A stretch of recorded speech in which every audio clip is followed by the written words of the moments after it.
I became aware that that's how you were perceiving me well into our friendship, years into our friendship. And it happened. I became aware of it all in a single moment.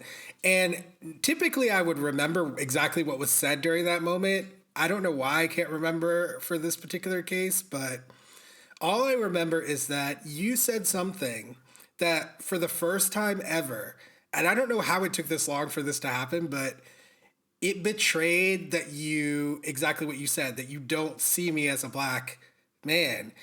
And because I realized that, I had this cascade of realizations in that moment of like, oh, so he doesn't know like any of like my life experiences. Like, even though we've been friends this whole time, like, there's so many experiences that I've had related to the toxic racial environment that exists. And I just realized that I hadn't really talked to you about them.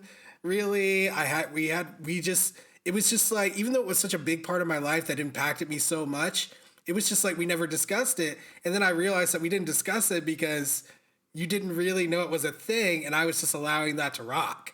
And so all of that realization, like coming on me at once, like it was devastating for me. And I really had to do my own soul searching at that point to be like, how did this happen? Like how could, because, and I'll give another story too, real quick. I saw a YouTube video not too long ago, maybe like 6 months ago, of a girl, a young girl who was in a relationship with a white man. She was a black woman, and they had been in a relationship for 4 years.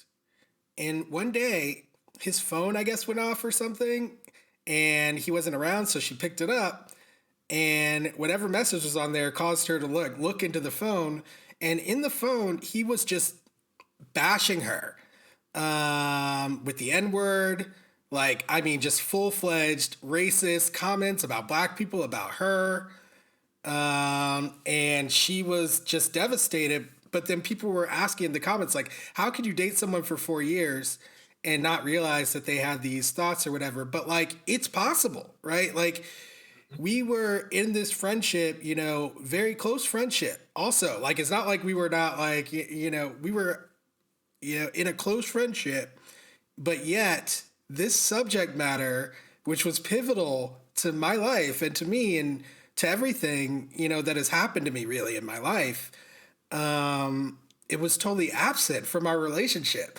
So that really made me kind of think and be introspective for myself and be like, why? And what I came to the conclusion of is that I had trained myself, to suppress this stuff because of all of the responses that I had gotten over time, which was that people didn't care or people didn't want to hear it. It wasn't the right time or place. Or, oh, I don't believe you, or there's some other explanation for what you went through, or the list goes on and on and on.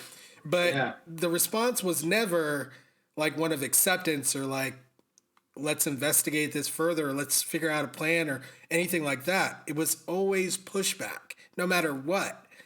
And so I just learned to stop talking about it and to start, just going with the flow, because that's what people wanted me to do. So it was actually externalities that led me to be silent about race, rather than externalities forcing me into some kind of a victim mentality, which is what I'm consistently accused of. Yeah, I think, that's good to talk about how the environment kind of silences you. And that sounds like a really bad situation.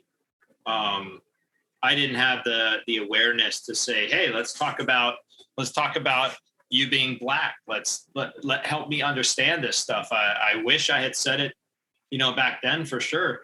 For me, that really illustrates the blind spot that I had and probably still have right now because of that bike ride conversation very recently.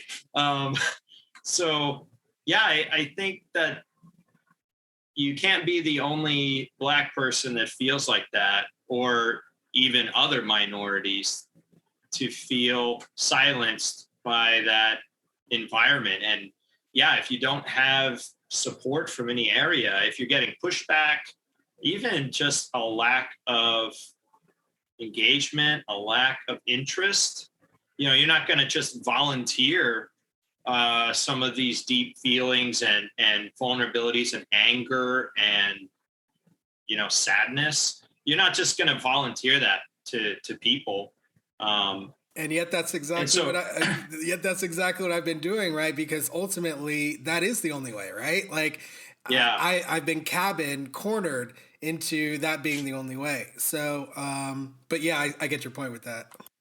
Yeah, I've never felt an environment quite like that where I felt deliberately silenced and I have this stuff that I need to get out and need to relate to other people about, and felt like there's no place to go for it, or that there's a problem with me even wanting to talk about it. So that's another reason why I feel like this show is so special and so critical, is to get the conversations out, get topics out, share the context of what's behind this stuff.